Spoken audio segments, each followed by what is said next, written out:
Do we understand each other? It's theft. Let's say it clearly. This is not good. Is reacting to a threat not even allowed for African leaders? When a balloon from China appeared, the US reacted as if a war had started. But when Burkina Faso felt threatened by Ivory Coast and Ibrahim Traore, the West said it was nothing more than overreacting. But is it wrong to react when it's about a country's safety? Why is the West so concerned? Let's get started.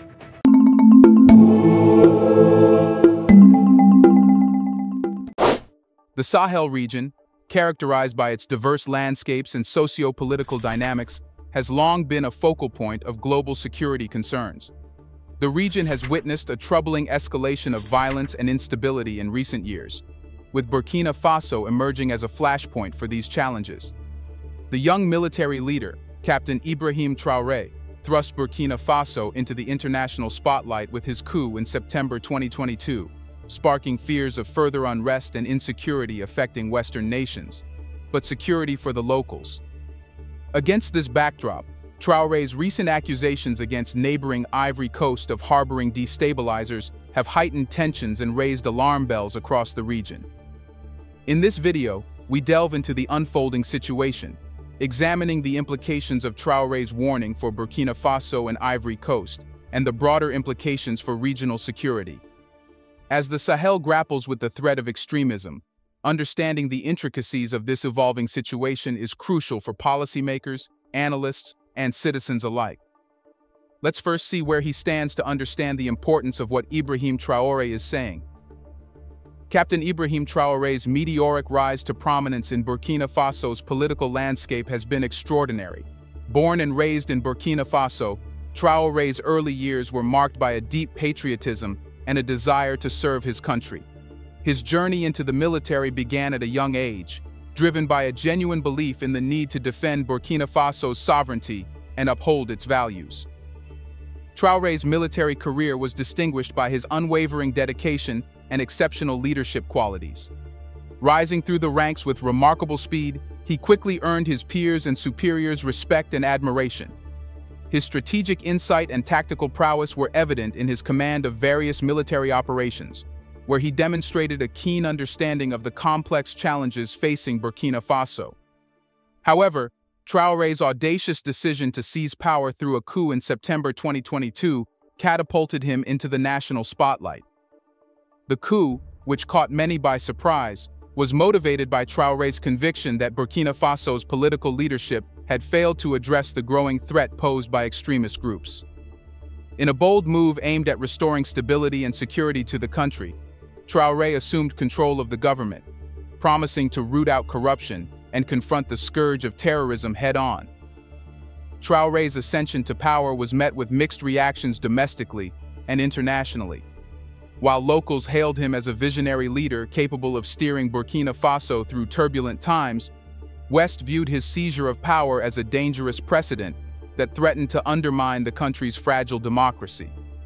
Nonetheless, Traore wasted no time consolidating his grip on power, implementing sweeping reforms, and reshaping Burkina Faso's political landscape in his image. Central to Traore's agenda was his commitment to combating terrorism and extremism, which he viewed as the greatest threats facing Burkina Faso's security and stability.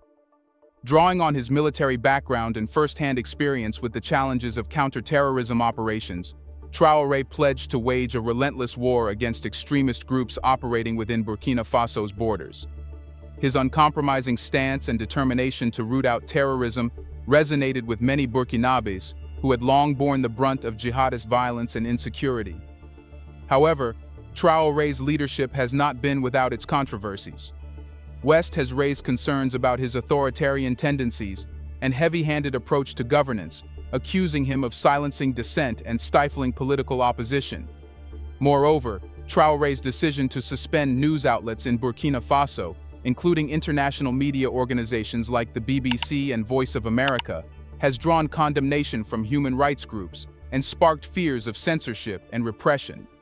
Here's a reminder to please like and share the video, and subscribe to our channel to watch more videos on Black culture, history, civilization, and identity. Let's continue now. Despite these challenges, Traore remains firmly entrenched in power, wielding considerable influence over Burkina Faso's political landscape. As he navigates the complexities of governing a country beset by internal strife and external threats, the eyes of the world remain fixed on Ibrahim Traore, the enigmatic military leader who holds the fate of Burkina Faso in his hands. And why is he talking about terrorism? Burkina Faso, once hailed as a bastion of stability in the volatile Sahel region, now finds itself at the epicenter of a worsening security crisis. The country's descent into chaos can be traced back to the early 2010s, when a confluence of factors, including political instability, economic hardship, and ethnic tensions, created fertile ground for the emergence of extremist groups. Chief among these groups is Ansarul Islam, a jihadist organization founded in 2016 by Malam Ibrahim Dicko, a radical preacher with ties to Al-Qaeda. Operating primarily in Burkina Faso's northern and eastern regions, Ansarul Islam has carried out a series of deadly attacks targeting security forces, government officials, and civilians. The group's stated goal is to establish an Islamic state governed by Sharia law, and its tactics have grown increasingly brutal and indiscriminate over time. In addition to Ansarul Islam, Burkina Faso is also grappling with the presence of other extremist groups, including the Islamic State in the Greater Sahara ISGS, and Jama'at Nusrat al-Islam wal-Muslimin JNIM. These groups, which are affiliated with Al-Qaeda and ISIS respectively, have exploited the country's porous borders and weak security infrastructure to establish footholds in Burkina Faso, posing a significant threat to regional stability. The escalation of violence and insecurity in Burkina Faso has had devastating consequences for the country's civilian population. Thousands of people have been killed, and hundreds of thousands have been displaced from their homes, creating a humanitarian crisis of unprecedented proportions. The conflict has also taken a heavy toll on Burkina Faso's economy, disrupting agriculture, trade, and investment, and exacerbating poverty and deprivation. Despite the efforts of the Burkinabe government and its international partners to confront the threat of terrorism, the situation in Burkina Faso continues to deteriorate. Ivory Coast, historically known for its relative stability and economic prosperity, faces new security challenges amidst the turmoil engulfing its neighbor, Burkina Faso. While Ivory Coast has largely avoided the rampant extremism and terrorism plaguing other countries in the Sahel region, recent developments have raised concerns about the country's vulnerability to spillover effects from the conflict next door. Ivory Coast has been a beacon of stability in West Africa for decades, boasting a thriving economy, robust security apparatus, and diverse and vibrant society. However, the country's peace was shattered in 2002 when a failed coup attempt sparked a civil war that lasted until 2007. Since then, Ivory Coast has made significant progress in rebuilding its institutions and fostering reconciliation among its diverse ethnic and religious communities. Despite these achievements, Ivory Coast remains susceptible to external threats, including terrorism and extremism. The porous borders that it shares with Burkina Faso and other Sahelian countries provide ample opportunities for the cross-border movement of militants and weapons, posing a significant security challenge for Ivorian authorities. Moreover, the country's large Muslim population and deep-rooted socio-economic inequalities create fertile ground for extremist recruitment and radicalization. In recent years, Ivory Coast has experienced sporadic incidents of violence and instability, raising concerns about the potential for the spread of extremism within its borders. In March 2016, the country was rocked by a terrorist attack in the coastal town of Grand Bassam, which claimed the lives of 19 people and injured many others. The attack, carried out by Al-Qaeda-affiliated militants, highlighted the vulnerability of Ivory Coast to terrorist threats and underscored the need for enhanced security measures. In response to the growing security challenges, the Ivorian government has strengthened its security apparatus and improved its capacity to counter terrorism. This includes bolstering border security, enhancing intelligence sharing mechanisms, and collaborating with regional and international partners to combat extremist threats. Additionally, the government has implemented social and economic development programs to address the root causes of radicalization and promote social cohesion. However, despite these efforts, Ivory Coast faces significant security risks, exacerbated by the instability in Burkina Faso, and other neighboring countries. Captain Ibrahim Traore of Burkina Faso's recent accusations, alleging that Ivory Coast is harboring destabilizers, have added a new dimension to the security landscape, raising fears of further instability and violence in the region. While the Ivory Coast is thought to be insatiable because of Burkina Faso, there are allegations of Ivory Coast hosting terrorism as well.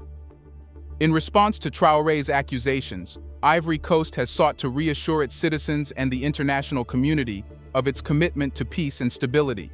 President Alassane Ouattara has reiterated the country's dedication to fighting terrorism and extremism, while emphasizing the importance of dialogue and cooperation with Burkina Faso and other regional partners.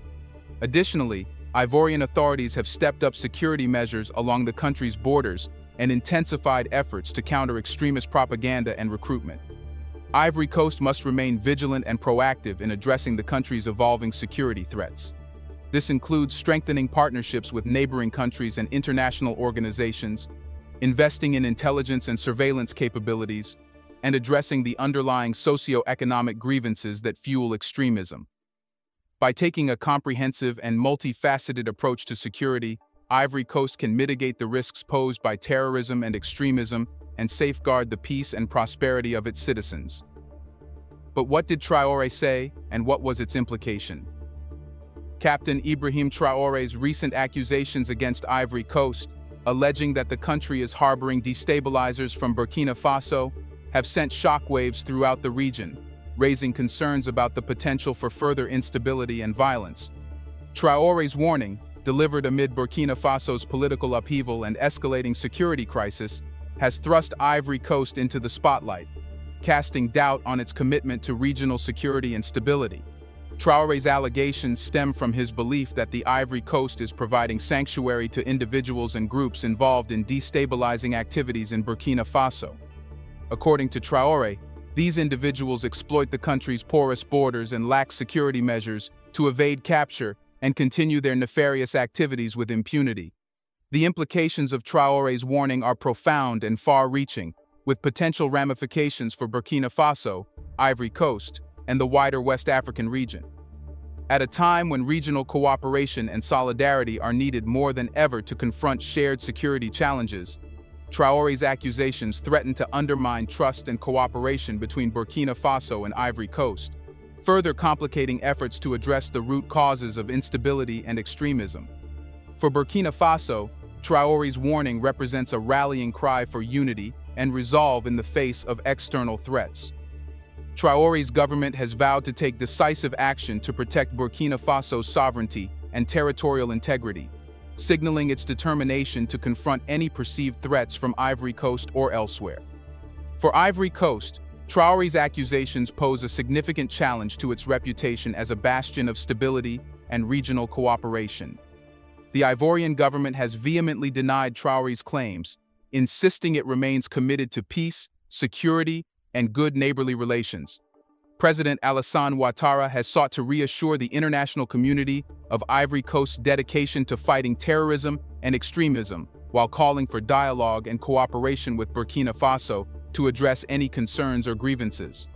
However, despite Ivory Coast's efforts to downplay the significance of Traore's warning, the allegations have already had tangible effects on bilateral relations between the two countries.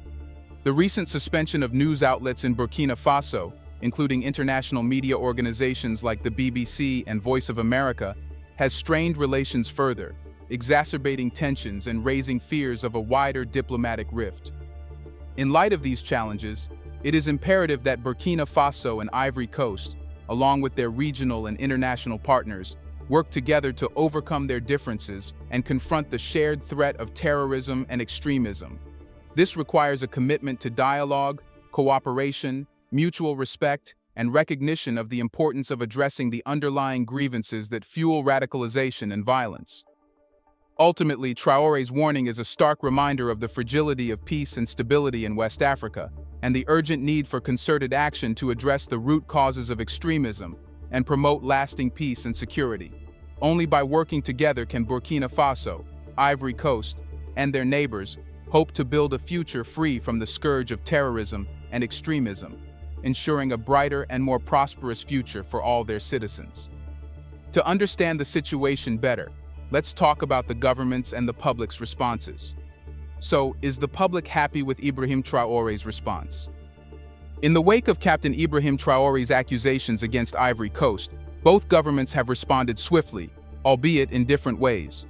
While Traore's government in Burkina Faso has doubled down on its claims and taken measures to bolster its security posture, Ivory Coast has vehemently denied the allegations and sought to reassure its citizens and the international community of its commitment to peace and stability. Burkina Faso's response to Traore's warning has been characterized by a sense of urgency and determination to protect the country's sovereignty and territorial integrity. Traore's government has issued statements reaffirming its commitment to confronting the perceived threat of Ivory Coast. It has taken steps to bolster security along the border between the two countries. Additionally, Burkina Faso has suspended several news outlets, including international media organizations, in what some see as an attempt to control the narrative and suppress dissent. However, Traore's government's response has not been without controversy. The suspension of news outlets has drawn condemnation from human rights groups and sparked fears of censorship and repression. Critics argue that Traore's government is using the accusations against Ivory Coast as a pretext to crack down on dissent and silence opposition voices. In contrast, Ivory Coast's response to Traore's warning has been measured and diplomatic. President Alassane Ouattara has sought to reassure the international community of Ivory Coast's commitment to peace, security, and good neighborly relations. Ivory Coast has denied Traore's allegations and called for dialogue and cooperation with Burkina Faso to address any concerns or grievances. Additionally, Ivory Coast has intensified security measures along its border with Burkina Faso to prevent any potential spillover of violence or instability. Western observers have met the Ivorian government's response with cautious optimism. They see it as a positive step towards de-escalating tensions and preserving regional stability. However, others remain skeptical of Ivory Coast's intentions and worry that Traore's accusations could strain relations between the two countries and undermine efforts to address the root causes of instability in the region.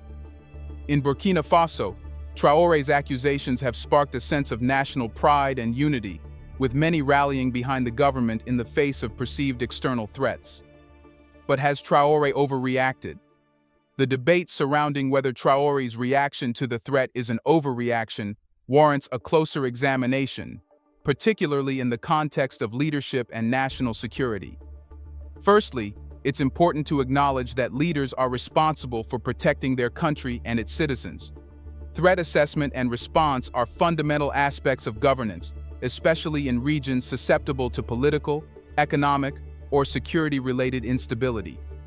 Western nations often mobilize significant resources and public attention in response to potential security risks, such as the appearance of a balloon from China. What may seem like an overreaction to one observer is considered a prudent response by those directly involved or affected. When an African leader like Traore expresses concerns about a threat, it's crucial to take such statements seriously. African nations face many security challenges, including terrorism, insurgency, and political instability. Therefore, dismissing Traore's concerns as an overreaction without proper assessment could be a disservice to the genuine security needs of Burkina Faso and its people. Moreover, even if some deem Traore's response an overreaction, it's essential to consider his motivations. Leaders often navigate complex political landscapes where perceptions of strength and decisiveness can shape public opinion and deter potential adversaries. In this light, Traore's actions should be seen as a demonstration of his commitment to ensuring the safety and security of his constituents. Ultimately, the goal of Traore's reaction, whether it's perceived as an overreaction or not, is likely centered around safeguarding the well-being of Burkina Faso's citizens. In regions where stability is fragile, leaders may adopt a proactive stance to address potential threats before they escalate into crises. Therefore, rather than solely scrutinizing the perceived severity of Traore's response, examining the broader context, including the security challenges facing Burkina Faso and the complexities of leadership in such environments, is essential. As Burkina Faso and Ivory Coast navigate their bilateral relationships' complex and challenging dynamics, both countries must prioritize dialogue, cooperation, and resilience building to promote the region's peace, stability, and prosperity. Despite the recent tensions and security challenges, both countries have opportunities to overcome their differences and forge a path forward towards a brighter and more secure future. First and foremost, dialogue and diplomatic engagement are essential in de-escalating tensions and resolving disputes between Burkina Faso and Ivory Coast. Both countries must demonstrate a willingness to engage in constructive dialogue, exchange information, and address each other's concerns in a spirit of cooperation and mutual respect. This requires open communication channels, diplomatic exchanges, and high-level meetings between government officials to foster understanding and build trust. Furthermore, both Burkina Faso and Ivory Coast must commit to strengthening their bilateral relations and promoting good neighborly relations through concrete actions and initiatives. This includes enhancing cooperation on border security, intelligence sharing, and counterterrorism measures to address common security challenges and prevent the spread of extremism and violence across borders. Additionally, both countries can explore economic cooperation, trade, and investment opportunities to promote mutual prosperity and development. In addition to bilateral efforts, regional cooperation and collaboration are crucial in addressing the root causes of extremism and promoting peace and stability in West Africa. Burkina Faso and Ivory Coast must work closely with their neighbors and regional partners to strengthen regional institutions, promote conflict resolution mechanisms, and address the socio-economic drivers of radicalization and violence. This requires a collective commitment to regional peace and security and recognition of the interconnected nature of the region's challenges. Do you think Burkina Faso is overreacting? Is it okay to react like this when your country's safety is at stake? Let us know in the comments section why Western nations are reacting more than the Ivory Coast. Do you want to watch more videos like this one? If so, subscribe to our channel and press the bell icon next to it. We have decided to bring videos on something nobody talks about: the Black culture, civilization, history, and evidence about how glorious Blacks have been. Thanks for watching, and until the next video, stay tuned.